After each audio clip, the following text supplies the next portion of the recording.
welcome to the interview of the Indonesian Government Scholarship. Okay, so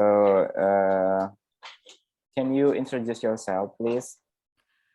Yeah, my name is Yuli Sutoto Nugroho. I come from a remote Indonesian area in Batang district, Central Java. I come from broken home family. My parents was divorced when I was 7 years old, and after I graduated from senior high school, I gap year for 5 years before I continue to bachelor degree because I have financial problem.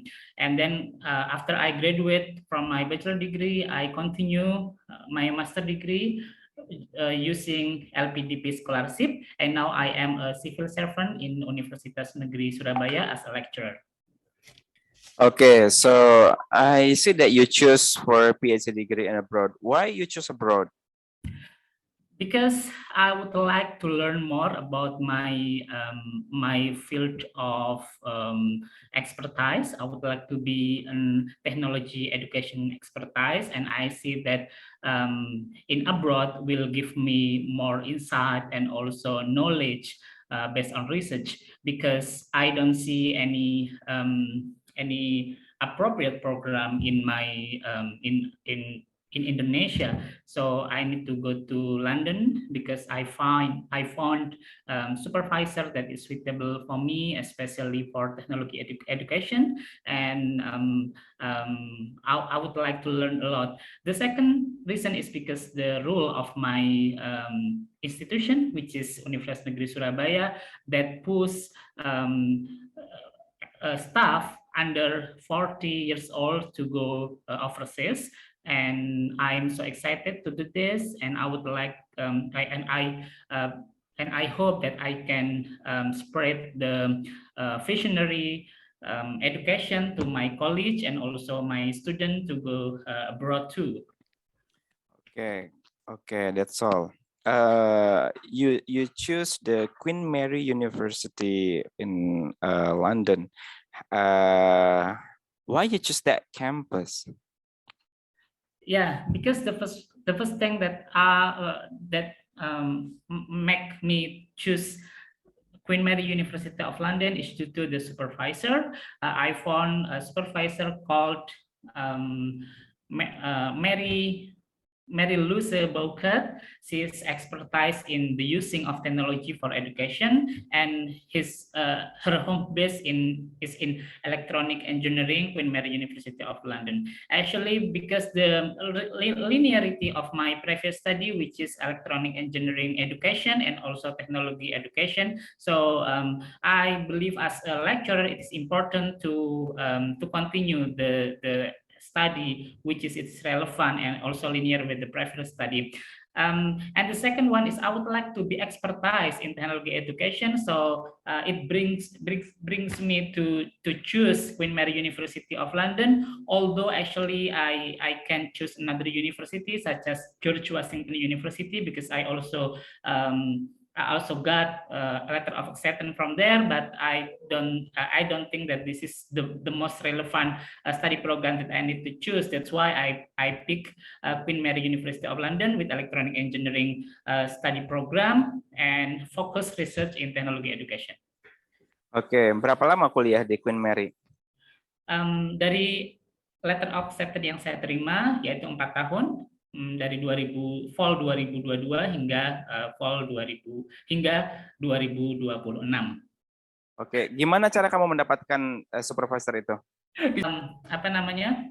Untuk mendapatkan supervisor, yang pertama saya adalah meng-email terlebih dahulu. Saya mencari expertise yang cocok dengan bidang ilmu yang akan saya pelajari. Kemudian saya make sure. Oke, stop. Bagaimana cara tadi kamu kamu bilang kamu cocok dengan supervisor itu? Bagaimana cara kamu tahu kalau dia cocok dengan supervisor kamu itu? Ya, yang pertama saya tentunya melihat riset-riset dia, dan juga saya mencocokkan dengan home base dia yang ada di program studi tersebut. Kemudian saya juga membaca beberapa paper beliau yang ada di yang ada di Google Scholar, dan saya merasa itu relevan dengan bidang yang ingin saya pelajari. Kemudian saya make sure bahwa kampus yang menjadi home base beliau itu masuk pada list PPI. Oke, lalu berikutnya bisa diceritakan struktur perkuliahan selama 4 tahun itu?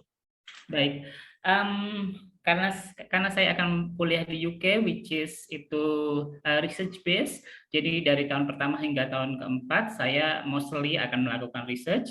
Yang tahun pertama yaitu saya akan melakukan foundation research dengan mengetahui metodologi-metodologi yang akan digunakan, kemudian saya fixation proposal yang akan digunakan untuk PhD program saya, dan ketika tahun pertama akan ada first year examination.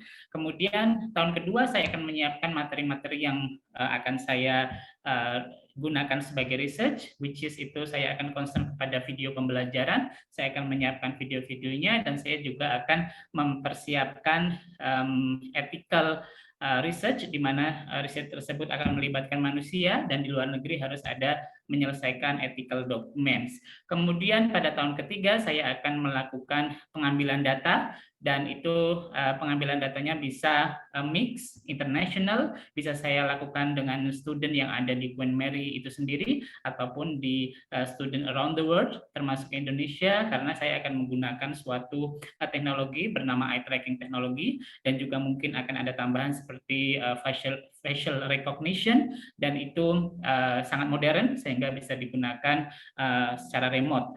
Kemudian tahun keempat saya akan melakukan writing up dissertation, atau kalau di UK namanya tesis. Nah, kemudian di sela-sela 4 tahun itu saya juga akan melakukan diseminasi atau conference yang saya targetkan adalah 3 kali. Oke, sangat menarik tadi ya, ada istilah ethical committee ya. Bisa dijelaskan lebih detail proses yang akan kamu lalui karena riset melibatkan manusia itu? Ya, saya yang pertama tentunya adalah perizinan, di mana intinya bahwa riset yang saya lakukan itu tidak membahayakan manusia sebagai subjek itu, karena riset saya tidak termasuk ke dalam riset-riset yang berbahaya atau berdampak kepada fisik seperti obat-obatan, karena saya merupakan riset teknologi, sehingga saya lebih ke bagaimana bagaimana melibatkan subjek penelitian saya itu dalam menonton video. Nah, itu saya harus urus dokumennya. Apabila itu sudah clear dan diizinkan, baru saya bisa melakukan riset, dan itu sebagai dokumen pengantar sebelum saya gather subjek itu untuk jadi responden dalam penelitian saya. Oke, good.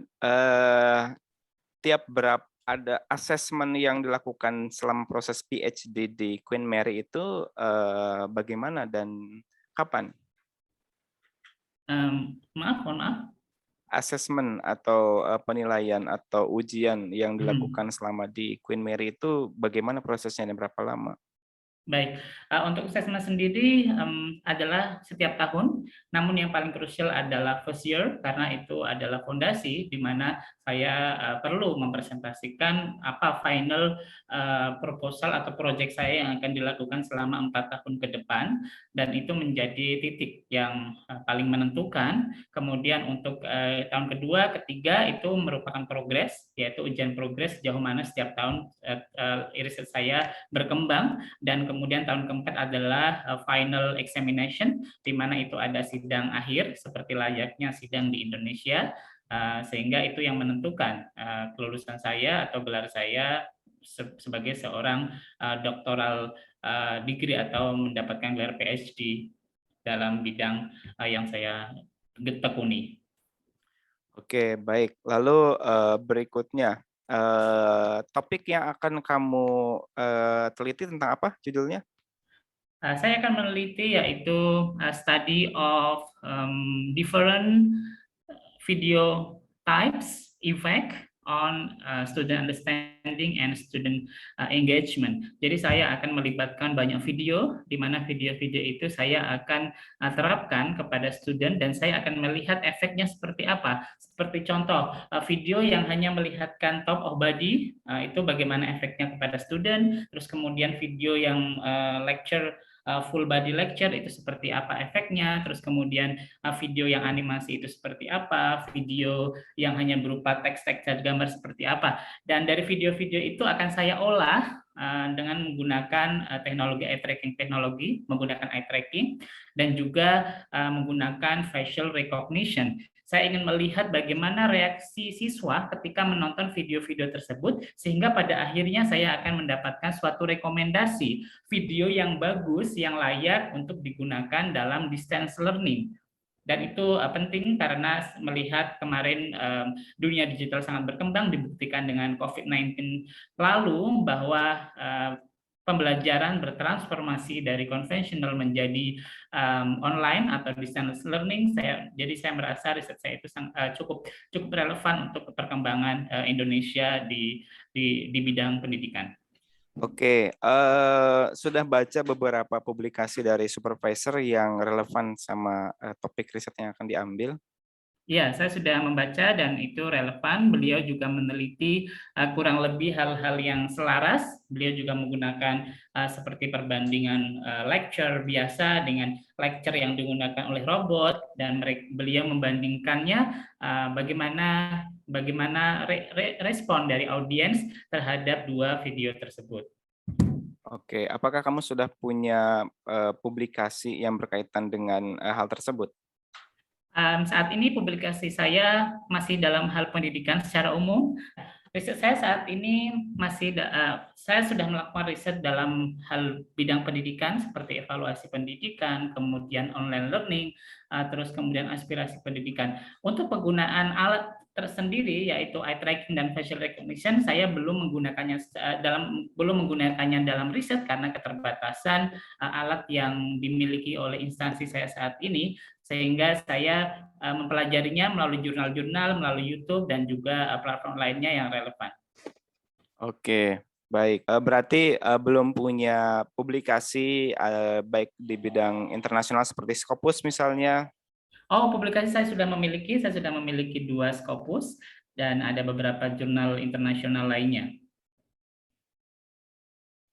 Bisa disebutkan salah satu publikasi di Scopusnya?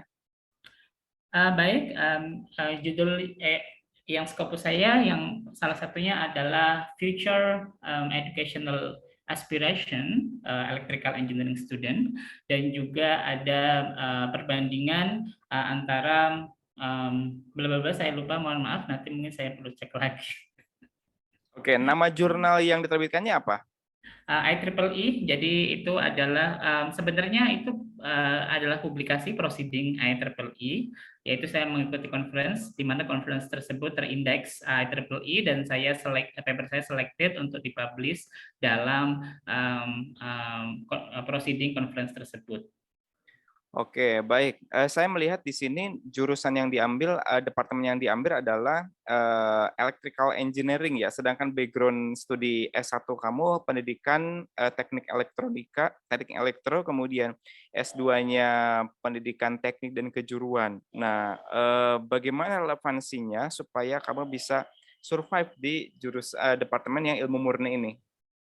Baik, saya memang akan masuk ke dalam departemen yaitu Electronic Engineering, tapi dalam departemen tersebut ada tim-tim yang cukup banyak. Salah satunya adalah tim Intelligent Sensing, di mana tim tersebut concern kepada bidang pendidikan. Sehingga meskipun saya berada di Electronic Engineering, namun riset fokus saya kepada bidang pendidikan yaitu teknologi education, bagaimana mengajarkan teknik elektro tersebut, dan bagaimana mengetahui respon peserta didik dalam pembelajaran. Kenapa departemen tersebut masuk di Electronic Engineering? Karena riset yang akan saya gunakan menggunakan beberapa platform, beberapa alat-alat elektronik seperti robotik, eye tracking teknologi, facial recognition, dan juga pengolahan data menggunakan komputer. Sehingga fokus saya tetap pada bidang pendidikan teknik elektro. Oke, lalu kaitannya dengan manfaat dari topik penelitian terhadap instansi Anda saat ini bagaimana? Baik, kebetulan di instansi saya, khususnya di jurusan teknik elektro, belum ada expert atau senior saya yang kebetulan saya tahu itu expert di bidang eye tracking, begitu. Sehingga menjadi expertise di bidang tersebut, di bidang intelligence sensing akan menjadi expert baru khususnya di instansi saya, dan itu akan berpengaruh untuk memperkaya instansi saya dalam hal dunia science di bidang pendidikan, karena riset yang saya gunakan itu pendidikan tidak murni social education, tetapi pendidikan yang melibatkan teknologi. Dan Nah, untuk dapat studi di luar negeri itu butuh butuh usaha yang sangat keras. Apalagi saya melihat background studi S1 dan S2 kamu itu belum ada pengalaman untuk di luar negeri. Di sini saya melihat di CV bahwa kamu pernah pergi ke London untuk kegiatan conference. Nah, setidaknya kamu sudah tahu kan bagaimana kondisi di sana, cuaca, kemudian seterusnya. Nah, salah satu hal yang mungkin nanti akan kamu merasakan adalah shock culture gitu kan, khususnya dalam bidang akademik. Nah, bagaimana cara kamu mengatasi hal tersebut? baik, terima kasih. Menurut saya, kuliah di luar negeri menjadi hal yang baru, dan itu menjadi sesuatu yang membuat saya semangat, begitu ya. Apalagi saya datang ke sana dengan beasiswa negara. Oleh karena itu, saya tidak akan menyia-nyiakannya ya, tentunya ya. Dan juga saya dapat membuktikannya berdasarkan record pendidikan saya, meskipun itu di Indonesia, bahwa saya selalu lulus cum laude. Sehingga saya merasa saya juga tertantang ketika nanti di luar negeri, apalagi dengan fasilitas yang tentunya lebih lengkap daripada pendidikan yang saya terima sebelumnya, dan itu akan menjadi pemantik semangat buat saya. Terus kemudian mengenai hal-hal lainnya, tentunya saya akan beradaptasi mengenai culture shock dan lain sebagainya. Saya sering membaca dan saya sering mendengar begitu dari teman-teman yang kuliah di luar negeri, dan hal itu akan coba saya antisipasi agar tidak mengganggu pendidikan saya. Terlebih saya pernah experience ke London, sehingga setidaknya saya telah mengetahui gambaran London itu seperti apa. Bagaimana cara mengatasinya? Bagaimana cara mengatasi culture shock? Ya, yang pertama tentunya saya akan mencari komunitas-komunitas dari student Indonesia seperti PPI atau komunitas LPDP atau komunitas BPI dan komunitas juga Indonesian Student di Queen Mary, sehingga itu akan membuka pergaulan saya. Saya akan memiliki komunitas yang saling membantu, dan saya juga akan merasakan kekeluargaan seperti layaknya di Indonesia. Teman-teman tersebut saya pikir sangat berguna ya, karena mereka akan membantu saya, dan juga saya dapat berkonsultasi dengan mereka mengenai hal-hal yang baru pertama saya temukan. Dan yang kedua, saya akan mempelajari segalanya mengenai cuaca, terus kemudian pakaian apa yang harus digunakan, terus bagaimana saya harus berbudaya di sana, seperti misalkan berjabat tangan, bertemu orang itu seperti apa, dan etika serta etiket lainnya yang itu dapat mempermudah pergaulan saya ke depannya di sana. Oke, lalu berikutnya, selama nanti kamu studi di Queen Mary, kontribusi apa yang akan kamu lakukan? Kontribusi untuk Indonesia. Rencana Ya, aktivitas yang akan kamu lakukan selama di ya. sana? Baik, rencana aktivitas, saya kebetulan sangat suka organisasi, dan saat ini saya merupakan ketua organisasi penerima beasiswa LPDP Jawa Timur atau Mata Garuda.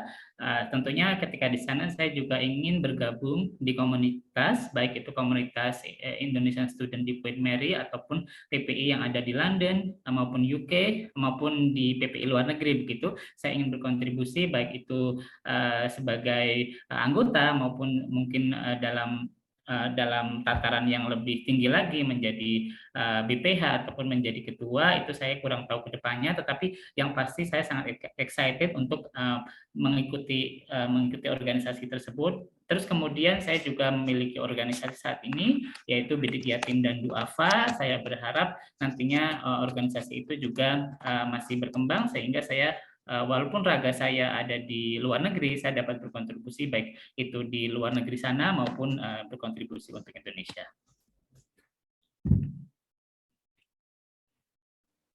Oke, nah setelah selesai studi, nah apakah kamu mungkin nanti akan dapat tawaran bekerja di luar negeri begitu kan? Bagaimana sikap kamu terhadap tawaran bekerja untuk di luar negeri yang mungkin dari segi salary lebih tinggi daripada gaji kamu saat ini? Baik, terima kasih. Status saya saat ini adalah PNS dan itu merupakan pekerjaan impian saya, impian keluarga saya. Jadi saya rasa menjadi PNS di Indonesia itu sudah suatu anugerah yang besar. Apabila ada tawaran bekerja di luar negeri, tentunya itu menjadi suatu hal yang menjadi tawaran yang menyenangkan dalam tanda kutip, tapi bukan berarti saya harus menerimanya karena saya kuliah dengan biaya Indonesia dan saya berharap saya dapat kembali lagi ke Indonesia dan mengabdi khususnya di institusi saya dan meneruskan kegiatan Tridharma perguruan tinggi yang saat ini melekat pada status pekerjaan saya. Oke, baik. Terima kasih atas wawancaranya. Kita cukupkan dulu. Saya tutup. Assalamualaikum warahmatullahi wabarakatuh. Terima kasih. Assalamualaikum warahmatullahi wabarakatuh. Oke, feedback ya. Ini direkod nggak feedbacknya? Direcord. Oh, ya. Iya. Nggak apa-apa atau nggak usah? Ya, it's okay. Ya. Yang pertama tadi pada saat perkenalan. Nah, pada saat perkenalan, tapi ini it's up to you ya, it is just my suggestion. Jadi pada saat perkenalan itu baiknya straightforward, langsung kepada yang berkaitan dengan beasiswa saja, gitu. Jadi misalnya tadi yang disampaikan tentang family background, kemudian ini menurut saya itu tidak perlu gitu kan. Jadi misalnya interview perkenalannya itu cukup misalnya, oke, nama saya Yuli Sutoto Nugroho, saya alumni S1 Pendidikan Teknik Elektro Universitas Negeri Jakarta, S2 Pendidikan Teknik dan Kejuruan Universitas Negeri Jakarta. Dan saat ini saya bekerja sebagai seorang dosen PNS di jurusan di Departemen Teknik Elektro ya. Di Departemen Teknik Elektro Universitas Negeri Surabaya. Dan saya berencana untuk melanjutkan ke Queen Mary University pada departemen yang sama yaitu Electrical Engineering. Menurut saya itu udah straightforward banget. Maksudnya background S1 S2-nya linear, lalu saat ini bekerja sebagai dosen PNS, dan ke depan akan mengambil jurusan yang sama. Itu udah cukup banget segitu. What's your opinion? Yeah, I think that's good insight. Jadi mereka tuh butuhnya itu gitu kan. Jadi yang mereka butuhkan itu latar belakang pendidikan, kemudian kita saat ini sebagai apa, dan nanti ke depan mau ngambil prodi apa. Nah itu udah ini banget. Terus tadi pas ditanya di awal yang why do you want to study abroad, tadi kalau tidak salah saya dengar itu sedikit membandingkan dengan Indonesia dan mengatakan kekurangan di Indonesia. Ya enggak? Nah, menurut saya itu tidak boleh, jangan sampai kayak gitu. Selama dia enggak nanya, kenapa enggak di Indonesia? Ya, selama si pewawancara nanyanya, kenapa kamu ingin studi ke luar negeri? Kalau pertanyaannya begitu aja, ya udah fokus menjelaskan kelebihan yang ada di luar negeri. Jangan sekali-sekali membandingkan dengan di Indonesia, apalagi mohon maaf menyebutkan salah satu sisi yang negatifnya. Gitu. Kecuali kalau dia bertanya gini, kenapa kamu milih ke luar negeri? Kenapa tidak di Indonesia saja? Baru boleh membandingkan di Indonesia. Tetapi yang dibandingkannya itu bukan kejelekannya, gitu. Misal begini. Jurusan teknik elektro di Indonesia juga ada.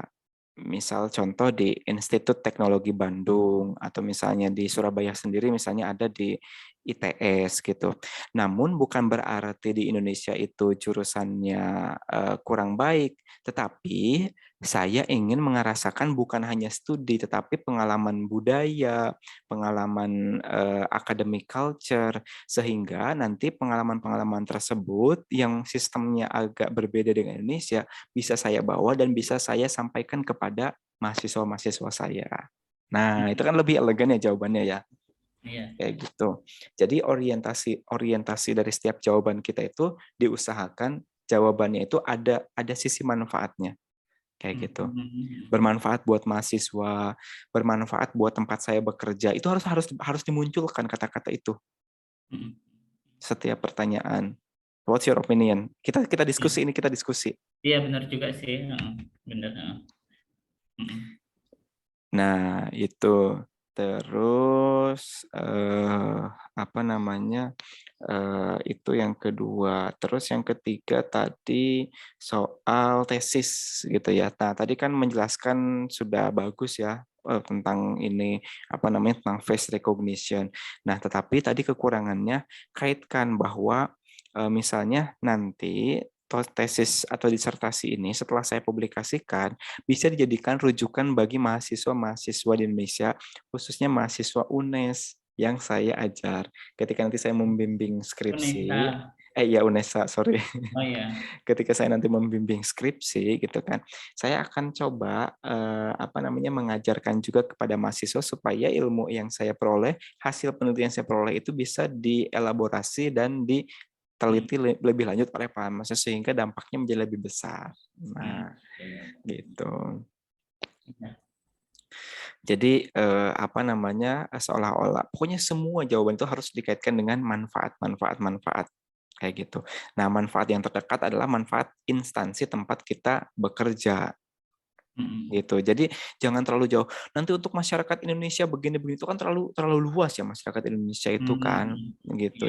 Jadi kontribusi atau manfaatnya itu fokus kepada yang apa namanya yang diperoleh di dalam negeri di tempat instansi tempat kita bekerja. Oke, itu tentang seputar tesis. Kemudian tadi seputar kampus ya. Kenapa tidak memilih? Kenapa akhirnya memilih Queen Mary University? Sebelumnya saya sudah pernah apply. Jadi gini bahasanya gini. Saya udah pernah kirim email ke kampus lain nggak, supervisor? Iya, pernah. Mana aja? Kampus mana aja? George Washington University. Selain itu? Ada lagi yang kirim email aja, yang kirim email supervisor yang nggak dibalas. Yang udah dibalas. Yang udah dibalas ya. Yang nggak ada respon, Yang nggak ada respon itu ada Leeds sama ada ya Leeds. Leeds aja. Kayaknya sih Leeds. Misal contoh begini. Kenapa pada akhirnya saya memilih Queen Mary University? Sebelumnya saya sudah pernah apply ke beberapa kampus. Saya sudah pernah apply ke University of Leeds, mengkontak supervisor yang ada relevansinya juga. Kemudian saya juga pernah kontak ke University of Manchester, namun ternyata mereka tidak bersedia seperti itu. Nah, pada akhirnya saya juga sudah apply ke George Washington University di USA gitu kan. Namun kenapa pada akhirnya saya memilih Queen Mary karena di George Washington itu meskipun risetnya sama tapi departemennya Curriculum and Instruction yang mana kurang begitu relevan dengan background studi saya gitu. Apalagi saya bekerja di instansi di jurusan di Departemen Teknik Elektro sehingga yang paling cocok dan sesuai itu adalah di Queen Mary. Nah, artinya poinnya adalah ada perbandingan gitu, ada perbandingan dengan beberapa instansi yang lainnya. You got it? Ya, ya. Oke. Terus mohon maaf tadi pas lagi jawaban pakai bahasa Indonesia baiknya tidak dicampur which is-nya dihilangkan saja Gitu. ya. Full Indonesia Full aja bahasa ya. Indonesia saja kecuali kalau dia bertanya pakai bahasa Inggris full bahasa Inggris gitu. Iya. Nah, lalu tadi yang tentang permasalahan co-supervisor, lupa misalnya atau nggak tahu, bilang aja nggak tahu jujur gitu. Oh, nggak Nah, apa-apa. nggak apa-apa. Mohon maaf Pak, saya itu sudah mendapatkan kontak saya itu dengan supervisor yang pertama di LOA itu ada, tetapi saya lupa namanya siapa. Nanti saya coba akan cek kembali. Nah, itu lebih elegan jawaban begitu. Oke. Jadi kita mengakui kekurangan-kekurangan kita. Lalu next berikutnya tadi aktivitas selama di kampus sudah bagus, kemudian shock culture oke. Nah, yang menikah apa ya? Justru salah satu ketakutan kalau menikah dengan WNA itu nanti kita pindah warga negara dan itu kan sudah ada kasusnya kalau di LPDP ya. Kayak gitu. Ya baiknya kita langsung restrict saja, maksudnya terlepas misalnya kita punya keyakinan seperti apa nanti gitu kan, tetapi baiknya ketika wawancara di-cut saja bahwa saya tidak mendapatkan restu dari orang tua untuk menikah dengan warga negara asing sehingga saya akan mencari jodoh orang Indonesia saja. Iya, iya, iya. Mungkin baiknya begitu. Iya. Oke, terus yang berikutnya tadi catatannya adalah ketika oh iya jawaban itu usahakan buat si pewawancara itu penasaran gitu. Jadi jawabannya jangan terlalu panjang Oh, karena gitu. jadi buat si pewawancara itu penasaran kayak gitu. Jawaban Hmm, terlalu panjang ya. mm-mm. Supaya apa? Supaya mereka bertanya terus. Artinya ketika mereka penasaran, pasti mereka tertarik nih sama kita gitu. Oh ya. Lalu berikutnya seputar pokoknya tentang sistem perkuliahan ya, sistem perkuliahan kayak gitu. Aku tanya lagi nih, di sana ada SKS-nya nggak? Nggak ada. Nah, oke, good. Di sana nggak ada SKS-nya. Ada IPK-nya nggak? Aku nggak tahu sih. Ah, Harusnya ada kayaknya. nggak ada. Kalau Nggak di ada UK juga nggak ya. ada, Nggak nggak ada ada. ya. Makanya aku tanya di Queen Mary bagaimana sih? Takutnya kan beda gitu loh. Nggak. Takut Hanya di webnya nggak ada info atau apa yang belum ngulik-ngulik, tapi sepertinya kayaknya kamu belum ada ya. ngulik-ngulik. Oh gitu, biasanya ada Ya, ya. ada Oh, namanya PhD handbook pasti ada. oh gitu ya, Ya, ya. di handbook itu pasti ada. PhD program handbook. Oke, Hmm, betul. Oke. kayak gitu. Eh, Lalu tadi ya pas ditanya apa namanya relevansi dengan supervisor, sebutkan salah satu judul aja publikasi dari supervisor atau dua. Udah ditulis tuh. Judul supervisor, Heeh. judul apa namanya, artikel Iya, supervisor gitu artikel ya. supervisor yang relevan dengan topik penelitian. Jadi kan tadi kamu udah ngejelasin ya tentang ininya. Mohon maaf tadi itu ngarang atau beneran? Beneran kalau itu. Berarti baiknya dituliskan judulnya, misalnya bukan tulisan, diingatlah topik penelitian itu judulnya. Artinya kita udah punya catatan kecil. Nggak apa-apa kok punya catatan kecil kayak gitu. Mhm. Ya. Itu apa lagi ya? Ya kurang lebih itulah artinya kalau PhD itu bagian studinya itu benar-benar ditekankan banget untuk menunjukkan bahwa kita itu serius atau tidak. Itu yang tadi khawatirkan itu sangat fatal ya. Yang paling fatal yang tadi yang tentang ngarang sistem perkuliahan karena takutnya Mhm. pewawancaranya alumni sana. Betul. Kayak memang kata itu sih, nanti interview itu lebih ke masalah bagaimana sejauh mana kamu tahu tentang pendidikan, apa Iya, apa apa yang akan kamu lakukan di sana gitu-gitu sih. betul, Nah, betul, kalau peneliti. betul. Kayak gitu. Any question? Ya, I think it's so insightful dan aku perlu baca-baca lagi karena ini memang aku juga belum terlalu prepare kan, baru Nah, aku tuh pengumuman. prepare prepare sampai 70 pertanyaan. Aku buat Oh, list pertanyaan sama jawaban. Listnya dari mana? wow. Dari para awardee yang lulus dan yang nggak lulus aku tanya. Ditanya apa aja, tanya apa aja, tanya apa aja. Itu yang Oh, pertama. Yang kedua dari YouTube kan banyak juga orang-orang yang sharing di YouTube ya. Dapat pertanyaan apa yang simulasi-simulasi kayak gini. Kalau ada pertanyaan baru aku tulis. Siapin jawabannya, lihat cara dia jawab kayak gimana, kayak gitu. Lihat-lihat simulasi di YouTube. Nah, itu benar-benar membantu sekali buat kita dalam menentukan. Dan dari 70 pertanyaan yang aku siapin itu hampir 80% keluar. Jadi kita merasa puas. wow, iya betul betul, iya ya. Keren, keren. Dia sih kayaknya perlu pintar lagi nih. Mm-mm. Mm-mm. Gitu, perlu perlu banget. Tuh, terus apalagi ya, ya sih harus kayak gitu, harus benar-benar prepare banget.